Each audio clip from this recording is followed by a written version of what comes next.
Hello नमस्कार साथियों, welcome to royal study. दोस्तों एसएससी जीडी कांस्टेबल 2025 के स्पेशल एग्जाम का नेक्स्ट एनालिसिस आपके लिए लेकर आ चुके हैं और आज ही 12 फरवरी 2025 हम फर्स्ट शिफ्ट का जो एनालिसिस है ये लेकर आपके लिए आ चुके हैं। इस वीडियो में हमें सारे क्वेश्चंस मिल चुके हैं।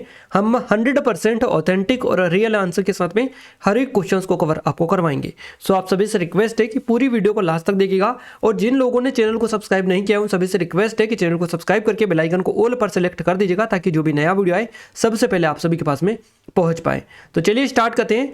हम एक और चीज़ बता दें, जो लोग पीडीएफ के लिए बोल रहे हैं तो पीडीएफ हमने रॉयल स्टडी एप्लीकेशन पर डाल दी है। स्टडी मटेरियल में जाकर चेकआउट कर लीजिएगा। कुछ टाइम पहले यहाँ पर कुछ इश्यूज़ चल रहे थे, टेक्निकल इश्यूज़ वगैरह, तो वो अब रिजोल्व हो चुके हैं। अगर आपने अभी तक चेकआउट नहीं किया तो जाइए, स्टडी मटेरियल में आपको मिल जाएगी। और टेलीग्राम को ज्वाइन नहीं किया कर लीजिएगा। जो भी अपडेट होती है सबसे पहले हम टेलीग्राम पर ही अपडेट करते हैं, तो आप टेलीग्राम से भी कनेक्ट जरूर से हो जाएगा। डिस्क्रिप्शन में आपको लिंक मिल जाएगी। चलिए अब हम स्टार्ट करते हैं बिना टाइम वेस्ट किए। हमारे पहले क्वेश्चन से पहला क्वेश्चन है, अशोक के अधिकांश जो शिलालेख है या अभिलेख है ये किस भाषा और लिपि में लिखे गए थे? तो ये प्राकृत और ब्राह्मी लिपि में लिखे गए थे। अशोक के अधिकांश शिलालेख जो है, अभिलेख और शिलालेख 3 भाषाओं में लिखे गए थे, प्राकृत, यूनानी और आरामाइक, है ना। तो ये तीनों में से एक आपको ऑप्शन में दे रखा था। यहाँ तक जहाँ तक होगा प्राकृत और ब्राह्मी आपको मिला होगा। प्राकृत शिलालेख मुख्य रूप से खरोष्टी और ब्राह्मी लिपियों में लिखे गए थे, है ना। ये भी आपको मिल सकता है। तो अशोक इतिहास के सबसे महान शासकों में से थे, है ना। उनके निर्देश पर शिलालेखों को स्तंभों के साथ साथ चट्टानों की सतह पर भी अंकित किया गया था और वहाँ पहले शासक थे जिन्होंने शिलालेखों के माध्यम से अपने संदेश को लोगों तक पहुँचाने की कोशिश की। अशोक के अधिकांश शिलालेख प्राकृत भाषा में थे, ब्राह्मी लिपि में लिखे गए थे। तो खरोष्टी के शुरुआती पहचाने जाने योग्य उदाहरण गांधार उत्तरी पाकिस्तान के क्षेत्र में स्थित है, जो मनसहेरा और शहबाजगढ़ी जो है इसके शहरों के में अशोक के शिलालेख में बेसिकली शिलालेखों में दर्ज है। तो उत्तर जो भारतीय उत्तर पश्चिम से बाहर है ना, इसके बाहर अशोक के शिलालेख प्राकृत में थे जो ब्राह्मी लिपि में लिखे गए थे, लेकिन गांधार क्षेत्र की ओर ये जो शिलालेख है खरोष्टी लिपि का उपयोग करते हुए प्राकृत भाषा में लिखे गए थे या कभी कभी सीधे आरामाइक या ग्रीक में भी अनुवादित आपको देखने को मिलते हैं। गाइस ये हमारी एसएससी जीडी वाली स्पेशल टेस्ट सीरीज है जिस पर काफ़ी अच्छा स्पेशल ऑफर चल रहा है। ये अभी आपको अगर परचेस करेंगे आप तो अभी आपको सिर्फ 49 रुपये में मिल जाएगी। 49 रुपये में आपको यहाँ पर 800 के समथिंग कंटेंट मिल रहा है, यानी कि 1 रुपये की प्राइस में आपको 1 रुपये में 10 से भी ज़्यादा यानी कि 15 से 16 कंटेंट यहाँ पर मिल रहा है। तो आप सोच सकते हैं, इमेजिन कर सकते हैं कितनी सस्ती टेस्ट सीरीज है आपके लिए, है ना। लेटेस्ट पैटर्न है पूरा का पूरा, जो अपडेटेड क्वेश्चंस आपके एग्जाम में बन रहा है सेम टू सेम उसी के अकॉर्डिंग है पूरा का पूरा कंटेंट। ये डेमो अगर चेकआउट नहीं किया तो जरूर से जाइए चेकआउट करिएगा। ये नंबर है कोई डाउट है कुछ क्वेरी तो आप हमें कांटेक्ट भी कर सकते हैं। डिस्क्रिप्शन में लिंक है, सारी चीज़ें एज इट इज आपको मिल जाएगी। पीडीएफ नोट, स्टडी मटेरियल, जो टॉपिक आपके एग्जाम में लगातार बन रहे हैं ना, ये सारे के सारे टॉपिक हमने उसमें डाल रखे हैं। तो आपके लिए बेस्ट रहेगा, एग्जाम में काफ़ी हद तक आप जो अपना स्कोर है यहाँ से इंप्रूव कर सकते हैं। तो एक बार जाकर जरूर से विजिट कर लीजिएगा और लिमिटेड टाइम के लिए जल्दी ही ऑफर समाप्त हो जाएगा, इसलिए आप जल्दी कर सकते हैं। चलिए अगला क्वेश्चन है, तबला वादक जाकिर हुसैन किस घराने से जुड़े थे? तो ये पंजाब घराने और अजराड़ा जो घराने हैं इससे संबंधित है। दोनों में से आपको मिला होगा कोई भी। तो तबला वादक पंडित जाकिर हुसैन की अगर अपन बात करें, तबला वादक जाकिर हुसैन पंजाब घराने और अजराड़ा जो घराना है इससे जुड़े हुए थे। इनके पिता थे उस्ताद अल्लाह रखा खां, है ना। ये भी पंजाब घराने के प्रसिद्ध तबला वादक रहे थे अल्लाह रखा खां। जाकिर हुसैन जो है इनका जन्म हुआ था 9 मार्च 1951 को मुंबई में। जाकिर हुसैन उस्ताद अल्लाह रक्का के बड़े बेटे थे, है ना। और जाकिर हुसैन ने तबले को सिर्फ दिल्ली, अजराना, बनारस या पंजाब घराने ही नहीं रहने दिया। उन्होंने तबले को संगीत की महफिलों से निकालकर दुनिया के मंच पर पहुंचाया और उन्होंने शक्ति बैंड का गठन किया था जो भारतीय और पश्चिमी संगीत के संगम का प्रतीक बना। जाकिर हुसैन ने अपने तबले की ताल से दुनिया का सारा जो संगीत है ये बांधा था। जाकिर हुसैन ने कई पीढ़ियों के साथ संगत की। जाकिर हुसैन ने अपने बुजुर्गों के साथ भी अपने बाद के युवाओं के लोगों के साथ भी संगत की थी, है ना। तो ये सारी चीज़ें हैं जाकिर हुसैन साहब के बारे में, आप याद रखिएगा। और लगातार क्वेश्चंस आपके बन रहे हैं, ये वादक और वाद्य यंत्रों को अच्छे से आप देख लीजिएगा। हर शिफ्ट में लगभग अब आपका क्वेश्चंस बन रहा है। अगला क्वेश्चन है, आर्टिकल 226 किससे संबंधित है? अनुच्छेद 226 जो है किससे रिलेटेड है? तो उच्च न्यायालयों को रिट जारी करने का अधिकार ये देता है। आर्टिकल 226 किससे संबंधित है? तो उच्च न्यायालय को रिट जारी करने का अधिकार देता है। भारतीय संविधान का जो अनुच्छेद 226 है इसके तहत उच्चतम न्यायालय को रिट जारी करने का अधिकार है। रिट जारी करके उच्चतम न्यायालय या उच्च न्यायालय नागरिकों के मौलिक अधिकार को लागू करता है। क्लियर है। तो ये जो डिटेल है यहाँ से क्वेश्चंस बेस आपके जो हर शिफ्ट में बेसिकली पूछे जाने और बैक टू बैक क्वेश्चंस यहाँ से आपके बन रहे हैं। तो अनुच्छेद 226 के तहत बंदी प्रत्यक्षीकरण, परमादेश, उत्प्रेषण, प्रतिषेध और अधिकार पश्चात जैसी रिट जो है ये जारी की जा सकती है। अनुच्छेद 226 के तहत किसी भी उच्च न्यायालय के समक्ष रिट याचिका दायर की जा सकती है। अनुच्छेद 226 है ना, इसके तहत रिट जारी करवाने के लिए रिट याचिका दायर की जा सकती है। और अनुच्छेद 226 के तहत रिट जारी करने का जो अधिकार है सर्वोच्च न्यायालय की तुलना में उच्च न्यायालय का अधिकार क्षेत्र व्यापक है। अगला क्वेश्चन है हमारा, थोक विक्रेता कौन होता है? जो कंपनियां या बड़ी जो व्यक्ति बड़ी मात्रा में सामान खरीदते हैं उन्हें फिर जो है खुदरा व्यक्तियों को बेचते हैं, उन्हें ही हम थोक विक्रेता बोले कहते हैं। थोक विक्रेता इन्हें ही कहा जाता है। जो व्यक्ति या कंपनी बड़ी मात्रा में सामान खरीदते हैं उनको फिर उन्हें खुदरा विक्रेताओं को बेचते हैं, है ना। तो थोक विक्रेता इनको कहा जाता है। थोक विक्रेताओं की क्या क्या और इंपॉर्टेंट चीज़ है जो आपको पता होनी चाहिए, जैसे कि थोक विक्रेता आमतौर पर निजी व्यक्तियों को बिक्री नहीं करते हैं, वे बिजनेस टू बिजनेस B2B बिक्री करते हैं। आमतौर पर गोदाम या कार्यालय को से काम करते हैं। ये ज़्यादातर थोक विक्रेता किसी खास क्षेत्र में विशेषज्ञ होते हैं, जैसे कि पब्लिबिंग, है ना, विद्युत आपूर्ति, ऑटो पार्ट्स वगैरह। तो वे खुदरा जो कार्यालय हैं, कॉल सेंटरों, ऑनलाइन साइटों के जरिए बिक्री करते हैं। ये आपको याद रखना है। अगला जो क्वेश्चन पूछा गया, ये पूछा गया लाठी जो नृत्य किस जनजाति के द्वारा किया जाता है? तो थारू, भील और बंजारा इस टाइप के ऑप्शंस थे।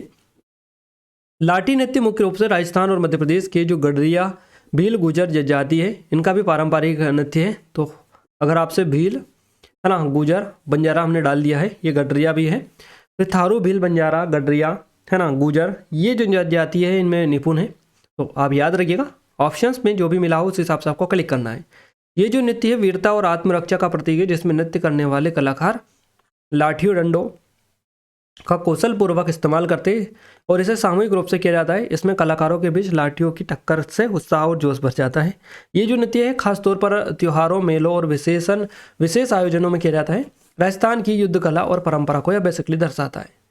अगला क्वेश्चन है, साल 2023 में महात्मा गांधी की जयंती मनाई गई थी। तो 154वीं जयंती मनाई गई थी। साल 2023 में महात्मा गांधी की 154वीं जयंती मनाई गई थी और उनका जो जन्म है 2 अक्टूबर 1869 को आपको बताइए गुजरात के पोरबंदर में हुआ था। महात्मा गांधी जयंती के बारे में कुछ जरूरी चीज़ें का बात करें तो गांधी जयंती को राष्ट्रीय अवकाश के रूप में मनाया जाता है, ये आप सभी को बताइए। इस दिन को श्रद्धांजलि देने, उनकी उपलब्धियों को याद करने और उनके सिद्धांतों को आगे बढ़ाने का दिन माना जाता है। गांधी जयंती को स्वच्छता और सफाई पर जोर देने का भी जो है दिन माना जाता है। और इसके अलावा गांधी जी ने अहिंसा की ताकत से अंग्रेजों को हराया और देश को आज़ादी दिलाई थी। तो ये चीज़ें तो आपको बताइए, बताने वाली कोई बात ही नहीं है। अगला क्वेश्चन है, भारत के संविधान का कौन सा अनुच्छेद रिट जारी करने का अधिकार देता है? ये क्वेश्चन शायद वही था 226 वाला, जो कि हमें एक अलग तरीके से बताया है ना। तो अनुच्छेद 226 और 32 आपका करेक्ट आंसर रहेगा। भारतीय संविधान के अनुच्छेद 226 और 32 है ना, इनके तहत रिट जारी की जाती है। तो 226 के बारे में ऑलरेडी हम आपको कवर करवा ही चुके हैं। ये जो है उच्च न्यायालय, सरकार किसी व्यक्ति या किसी प्राधिकरण को रिट जारी कर सकता है। उच्च न्यायालय नागरिकों के मौलिक अधिकार को लागू करने के लिए रिट जारी करता है और उच्च न्यायालय मूल अधिकारों के अलावा विधिक अधिकारों के प्रवर्तन के लिए भी रिट जारी कर सकता है। तो ये आप याद रखिएगा। अगला जो क्वेश्चन बना है ये BCCI के चेयरमैन से बना है कि अध्यक्ष कौन थे पहले फर्स्ट नंबर पर। तो BCCI के जो प्रथम अध्यक्ष थे ये थे R.E. ग्रांट गोवन। याद रखिएगा, यह एक व्यवसायी और उस समय के एक प्रमुख व्यापारिक घराने गोवन ब्रदर्स लिमिटेड के प्रबंध निदेशक थे और वहाँ एक उत्सुक क्रिकेटर भी थे और बॉम्बे जिमखाना क्रिकेट क्लब के लिए ये खेलते थे। तो इनका नाम है R.E. ग्रांट गोवन, है ना। BCCI के पहले अध्यक्ष थे। रोजर बिन्नी जो है भारतीय क्रिकेट कंट्रोल बोर्ड BCCI के 36वें अध्यक्ष है, जो कि वर्तमान में भी है।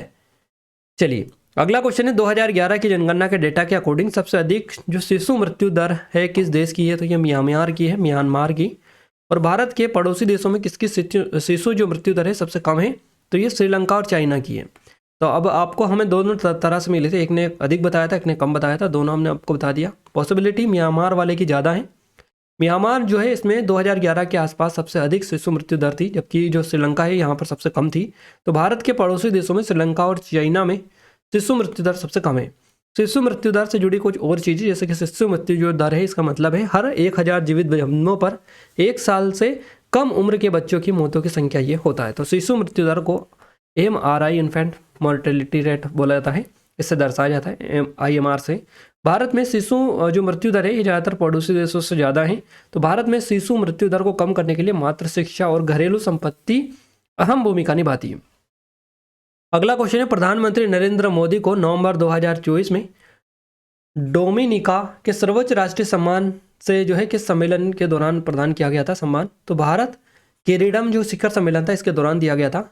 नवंबर 2024 में प्रधानमंत्री नरेंद्र मोदी को डोमिनिका के सर्वोच्च राष्ट्रीय सम्मान द ऑर्डर ऑफ ऑनर है ना ये दिया गया था, इसे सम्मानित किया गया था। ये सम्मान उन्हें 19 और से 21 नवंबर 2024 तक गुयाना का जो जॉर्ज टाउन है यहाँ पर आयोजित हुआ था भारत केरियम शिखर सम्मेलन, इसके दौरान प्रदान किया गया था।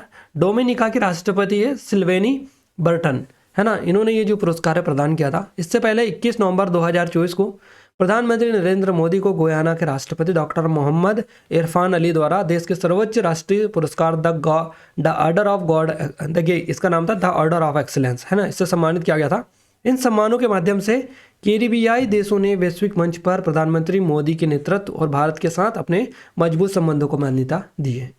अगला क्वेश्चन है हमारा, साक्षरता मापने के लिए न्यूनतम आयु कितनी होनी चाहिए? तो ये 7 ईयर है, 7 वर्ष। साक्षरता दर एक क्षेत्र की आबादी का कुल प्रतिशत है जो किसी विशेष समय में 7 वर्ष या उससे अधिक आयु है जो समझ के साथ पढ़ लिख सकता है। 2011 की जनगणना के डेटा के अकॉर्डिंग केरल राज्य में साक्षरता दर 94% के समथिंग है, सबसे अधिक। वहीं बिहार की जो है 61.80% के साथ में सबसे कम है। सबसे पहले नंबर पर आपका केरला रहेगा है ना, और लास्ट में रहेगा सबसे कम में बिहार। अगला क्वेश्चन है, तैराक, भारतीय तैराक है हरि नटराजन का नाम है, ये किस राज्य से संबंधित है? तो कर्नाटक का करेक्ट आंसर रहेगा। भारत के प्रमुख बैक स्ट्रोक तैराकों में से एक है, कई राष्ट्रीय और अंतर्राष्ट्रीय प्रतियोगिताओं में देश का प्रतिनिधित्व कर चुके हैं, जिसमें से ओलंपिक 2020, टोक्यो, एशियाई खेल और कॉमनवेल्थ गेम शामिल है। अगला क्वेश्चन है, किस पंचवर्षीय योजना में कृषि उद्योग और आत्मनिर्भरता पर विशेष जोर दिया गया? तो ये तीसरी पंचवर्षीय योजना थी जो कि 1961 से 66 तक चली थी। तीसरी पंचवर्षीय योजना में कृषि उद्योग और आत्मनिर्भरता पर विशेष जोर दिया गया था। इस योजना का मुख्य उद्देश्य कृषि और उद्योग के बीच संतुलन विकसित करना था, जिससे भारत आर्थिक आत्मनिर्भरता की ओर आगे बढ़ सके। इसमें हरित क्रांति की नींव रखी गई थी, जिससे उन्नत बीज, सिंचाई और उर्वरक के उपयोग को बढ़ावा मिला और स्वदेशी औद्योगिक विकास को बढ़ाने के लिए भारी उद्योगों, इस्पात और रसायन, पेट्रोकेमिकल्स जैसे क्षेत्रों पर ध्यान केंद्रित किया गया। याद रखिएगा गाइस, ये हमारी स्पेशल ई बुक है स्टैटिक जीके वगैरह की, अध्यायवार प्रश्नों का संग्रह है, नवीनतम पैटर्न पर आधारित है पूरी। आगामी जो एग्जाम है इसके लिए अति उपयोगी है। आगामी जो एसएससी रेलवेज है उनके लिए खास करके इसको बनाया गया है। तो अगर अभी तक आपने डेमो नहीं देखा है तो डेमो जाइए चेकआउट करिएगा, डिस्क्रिप्शन में लिंक है। काफ़ी कम प्राइस में अभी आपको ये मिल जाएगी, तो एक बार जाकर जरूर से विजिट करिएगा। नंबर है, कोई डाउट है, आप कुछ क्वेरीज है तो कॉन्टैक्ट भी हमसे कर सकते हैं। अगला क्वेश्चन है, वर्तमान में भारत के जो राष्ट्रीय सुरक्षा सलाहकार है ये कौन है? तो अजित कुमार डोभाल करेक्ट आंसर रहेगा। भारत के वर्तमान राष्ट्रीय सुरक्षा सलाहकार है अजित कुमार डोभाल। अजित कुमार डोभाल जो है भारत के प्रधानमंत्री के 5वें और वर्तमान राष्ट्रीय सुरक्षा सलाहकार एनएसए के रूप में सेवारत है। क्लियर है? वे केरल कैडर के एक सेवानिवृत्त भारतीय पुलिस सेवा आईपीएस सदस्य है और उन्होंने 2004-05 तक पूर्व भारतीय खुफिया और कानून प्रबंधन अधिकारी के रूप में भी कार्य किया है। अगला क्वेश्चन है, संगीत नाटक अकादमी कितने प्रकार के पुरस्कार प्रदान करती है? तो 3 प्रकार के पुरस्कार देती है संगीत नाटक अकादमी मुख्य रूप से। एक है आपका संगीत नाटक अकादमी पुरस्कार, दूसरा संगीत नाटक अकादमी फेलोशिप, तीसरा है उस्ताद बिस्मिल्लाह खां युवा पुरस्कार, ये भी संगीत नाटक अकादमी के द्वारा ही दिया जाता है। तो 3 प्रकार के पुरस्कार ये देती है। नेक्स्ट है, भारत की किस पंचवर्षीय योजना में जनसंख्या वृद्धि जो है सबसे ज़्यादा रही? तो तीसरी पंचवर्षीय योजना थी 1961 से 66 वाली। इसके दौरान भारत की तीसरी पंचवर्षीय योजना में जनसंख्या वृद्धि दर सबसे ज़्यादा रही। तो तीसरी पंचवर्षीय जो योजना थी 61 से 66 के दौरान जनसंख्या वृद्धि दर सबसे अधिक दर्ज की गई। मुख्य रूप से अगर बात करें, जनसंख्या वृद्धि दर लगभग 2.5% रही थी प्रतिवर्ष, जो अब तक की सबसे तेज दरों में से एक ही थी। कारण क्या था? स्वास्थ्य सेवाओं में सुधार जिससे मृत्यु दर घटी और शिशु मृत्यु दर में कमी आई जिससे जनसंख्या तेजी से बढ़ी। अगला क्वेश्चन पूछा गया, प्रधानमंत्री के आर्थिक सलाहकार परिषद है ना के अध्यक्ष निम्नलिखित में से कौन है? प्रधानमंत्री का संवैधानिक सलाहकार समिति का अध्यक्ष किसे नियुक्त किया गया है? तो विवेक देवराय करेक्ट आंसर आप करेगा। विवेक देवराय प्रधानमंत्री की आर्थिक सलाहकार समिति जो परिषद है इसके अध्यक्ष है।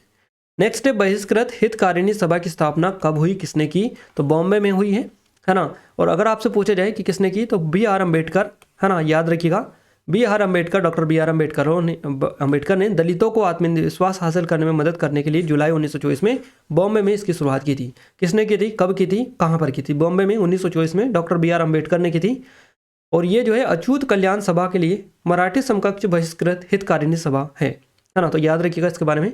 और अगला जो क्वेश्चन बना है ये बना है CH3C, है ना, CH का रासायनिक नाम पूछा है तो प्रोपाइन हो जाएगा, और इसे मिथाइल एसिटिलीन भी कहा जाता है, ये एक एल्काइन है, तो याद रखिएगा काफ़ी ज़्यादा इंपॉर्टेंट है। 20 के 20 क्वेश्चंस जो है हमने एज इट इज कवर करवा दिए हैं आपको, जो हमें मिले सीधे सीधे हमने आपको बता दिए। अब हम आगे बढ़ते हैं हिंदी मैथ्स रीजनिंग की ओर, उनका भी हम आपको फटाफट कवर करवा देते हैं ताकि आपको पूरा का पूरा पेपर क्लियर यहाँ से हो जाएगी किस तरह की चीज़ें आज आपसे पूछी गई हैं। ये SSC GD वाली हमारी स्पेशल टेस्ट सीरीज है जो सिर्फ 49 रुपये के प्राइस पर अभी आपको मिल जाएगी, लिमिटेड टाइम है। अगर अभी तक आपने एनरोल नहीं किया है तो गोल्डन अपॉर्चुनिटी गाइस आप सभी लोगों के लिए लेटेस्ट पैटर्न पर बेस्ड है। नंबर है, कोई डाउट है, कुछ क्वेरीज तो कॉन्टैक्ट भी कर सकते हैं। और यहाँ पर इतना सारा डाटा है कि बड़ी आसानी से आप अपनी तैयारी को काफ़ी हद तक इंप्रूव कर सकते हैं। अगर अभी भी आप एनरोल करेंगे तो अभी भी आपके पास में चांस है कि जो जो टॉपिक आपके एग्जाम में आ रहे हैं वो सारे यहाँ पर डाले रखे हैं, तो उनकी अच्छे से प्रिपरेशन करने के बाद में आप सीधे सीधे अपने स्कोर को काफ़ी हद तक बूस्ट कर पाएंगे, काफ़ी हद तक अपना जो स्कोर है यहाँ से इंप्रूव आप कर पाएंगे। डेफिनेटली 100% गारंटी के साथ इस चीज़ को हम कह सकते हैं, क्योंकि हमने इतनी सारी चीज़ें डाली, करीबन 800 के समथिंग यहाँ पर कंटेंट है जिसमें आपको स्टडी मटेरियल में टेस्ट वगैरह, PDF नोट्स वगैरह दुनिया भर की चीज़ें मिल रही है। तो आप जाइए जाकर चेकआउट एक बार जरूर से करिएगा, है ना। ये नंबर है, कोई डाउट है, कुछ क्वेरीज कॉन्टैक्ट कर सकते हैं। ये हमारी RPF कांस्टेबल के लिए अवेलेबल है, इसके लिंक का डिस्क्रिप्शन में, जाइए जाकर जरूर से चेकआउट करिएगा। 100% गारंटी के साथ कह सकते हैं कि एक बार जरूर से विजिट करिएगा। डेफिनेटली आपका स्कोर अगर नहीं बढ़ेगा तो फिर बताइएगा हमें, है ना। इतना बढ़िया और शानदार कंटेंट है यहाँ पर। RRB NTPC की अवेलेबल है, RPF कांस्टेबल की अवेलेबल है। इसके अलावा ये मध्य प्रदेश स्टेट के लिए स्पेशल टेस्ट सीरीज वगैरह है, इनके भी लिंक डिस्क्रिप्शन में, एक बार जाकर जरूर से विजिट कर लीजिएगा। चलिए हिंदी की बात करते हैं। गद्यांश से 1 क्वेश्चन पूछा गया है, इसके अलावा विलोम शब्द से 1 से 2 क्वेश्चन था, संज्ञा से 1 था आपका, पर्यायवाची से 1 से 2 क्वेश्चन थे, तत्सम तद्भव से 1 क्वेश्चन था, वाक्य शुद्धि से 3 क्वेश्चन थे, मुहावरे 2 थे, इसके अलावा एक शब्द से 1 क्वेश्चन था, और वाक्य से 1 से 2 क्वेश्चन था, स्त्रीलिंग पुल्लिंग से 1 से 2 क्वेश्चन था, सार्थक निरर्थक से आपके 1 क्वेश्चन पूछा गया था। तो इस तरह से ये चीज़ें थी जो आपकी एग्जाम में आज पूछी गई हिंदी में। अगर अपन बात करें मैथ्स और रीजनिंग में, तो इनमें भी जो पैटर्न था उसी के अकॉर्डिंग लगभग चीज़ें देखने को मिली, जैसे कि प्रतिशत से 3 क्वेश्चन थे, लाभ हानि से 1 था, SIC से 2 से 3 थे, औसत से 1 से 2 क्वेश्चन थे, इसके अलावा LCM HCF से 3 से 4 क्वेश्चन थे, रेशियो से 1 क्वेश्चन था, है ना, इसके अलावा ट्रेन से 2 क्वेश्चन थे। तो ये क्वेश्चंस आपके पूछे गए। आयु से 1 था, समय कार्य से 1 था, और अनुपात से भी 1 था। क्लियर है। इसके अलावा रीजनिंग में बात करें तो आपका ब्लड रिलेशन से 1 क्वेश्चन था, नंबर सीरीज से 1 था, वेन डायग्राम से 1 था आपका, है ना, मैथमेटिकल ऑपरेशन से 1 था, सिलोज्म से आपका 1 था, कोडिंग डिकोडिंग से आपके 2 से 3 क्वेश्चन थे, फिगर सीरीज से आपका 1 क्वेश्चन था, सिटिंग अरेंजमेंट से 2 से 3 क्वेश्चन थे, 2 क्वेश्चन 3 क्वेश्चन हो सकते हैं, है ना। तो ये पूरा का पूरा ओवरव्यू है जो कि हमने आज बता दिया आपको, जहाँ जहाँ से आपके एग्जाम में क्वेश्चन पूछे गए थे। अगर अभी तक आपने इसमें एनरोल नहीं किया है तो गोल्डन अपॉर्चुनिटी आप सभी लोगों के लिए, जिनका एग्जाम नहीं हुआ है उनके लिए बेस्ट चांस है, बेस्ट ऑप्शन है। सिर्फ 49 रुपये, इतने ज़्यादा नहीं है, बिल्कुल मिनिमम प्राइस है जो आप सभी लोग अफोर्ड कर सकते हैं, इतनी ही है ना। तो जाइए, और कितना बढ़िया शानदार यहाँ पर कंटेंट आपको मिल रहा है उसको आप एक बार देखिए, प्राइस मत देखिएगा, क्योंकि प्राइस तो बिल्कुल लो है, इसके मुकाबले कुछ मैटर नहीं करती, क्योंकि 1 रुपये में जब आपको 16 के समथिंग कंटेंट मिल रहा है, यानी कि PDF note, study material, test वगैरह 1 रुपये में 16 आपको मिल रहा है, तो आप फिर क्या सोचना इसके बारे में, है ना। पहले कंटेंट आप देखिए क्या है, कैसा है, कैसा नहीं है, और सीधे सीधे परचेज कर लीजिएगा। डिस्क्रिप्शन में लिंक है, नंबर है, कोई डाउट है, कुछ फिर से तो कांटेक्ट भी आप हमसे कर सकते हैं। क्लियर है। ये कुछ और भी अवेलेबल है, RPF कांस्टेबल की, RRB NTPC वगैरह की, इनकी लिंक डिस्क्रिप्शन में मिल जाएगी, जाकर विजिट करिएगा, चेकआउट करिएगा। इन वीडियोस की PDF के लिए एप्लीकेशन को डाउनलोड कर लीजिएगा, टेलीग्राम चैनल ग्रुप को ज्वाइन कर लीजिएगा, दोनों की लिंक आपको इस वीडियो को डिस्क्रिप्शन में मिल जाएगी। क्लियर है। तो मिलते हैं हमारे नेक्स्ट स्टडी वीडियो में, तब तक के लिए जय हिंद, वंदे मातरम।